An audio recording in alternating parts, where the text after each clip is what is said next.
പ്രിയപ്പെട്ടവരെ നമസ്കാരം.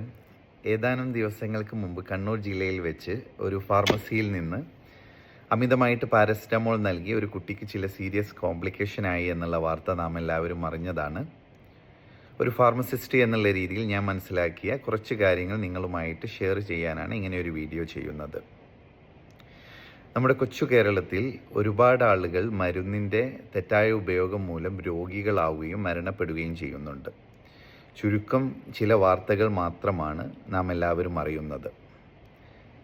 ഏറ്റവും പ്രാധാന്യമായിട്ട് ഞാൻ മനസ്സിലാക്കുന്ന രണ്ട് കാരണങ്ങൾ, ഒന്ന് വൈദ്യശാസ്ത്രവും ആധുനിക ലോകം സാങ്കേതിക വിദ്യയുടെ പുതിയ വഴികൾ കണ്ടെത്തി സഞ്ചരിക്കുമ്പോഴും ഇന്നും ചില ഡോക്ടേഴ്സിൻ്റെ പ്രിസ്ക്രിപ്ഷൻ വായിച്ച് മനസ്സിലാക്കുക എന്നുള്ളത് ഡിസ്പെൻസിങ് ഫാർമസിസ്റ്റിനെ സംബന്ധിച്ചിടത്തോളം ഏറ്റവും പ്രയാസം നിറഞ്ഞ ജോലിയായി മാറിയിരിക്കുകയാണ്. അതുപോലെ തന്നെ ഒട്ടുമിക്ക കേരളത്തിലെ ഫാർമസികളിലും ജോലി ചെയ്യുന്നത് അൺഓതറൈസ്ഡ് ആയിട്ടുള്ള വ്യക്തികളാണ്. ഒരു ഫാർമസിസ്റ്റിന് ഉണ്ടാവേണ്ട മിനിമം ക്വാളിഫിക്കേഷൻ ആയിട്ടുള്ള ഡിപ്ലോമ ഇൻ ഫാർമസി പോലും ഇല്ലാത്തവരാണ്. നമ്മുടെ നാട്ടിൽ പറയുന്നത് പോലെ 10ാം ക്ലാസ്സും ഗുസ്തിയും കഴിഞ്ഞവരാണ് ഇന്ന് ഔഷധ വിപണന രംഗത്ത് ജോലി ചെയ്യുന്നത്. ഈ രണ്ട് കാര്യങ്ങൾ നിലനിൽക്കെ ആരോഗ്യ മേഖലയിൽ നാം എന്തൊക്കെ നേട്ടങ്ങൾ നേടിയാലും അതിന് അർഹരാണോ എന്ന് നാം സ്വയം വിലയിരുത്തേണ്ടതുണ്ട്. അതുപോലെ പാരസെറ്റമോളിൻ്റെ കേസ് പറയുകയാണെങ്കിൽ വളരെ കോമൺ ആയിട്ടുള്ള മരുന്നാണെങ്കിൽ പോലും അധികമായാൽ അമൃതം വിഷം എന്ന് നമുക്കറിയാം.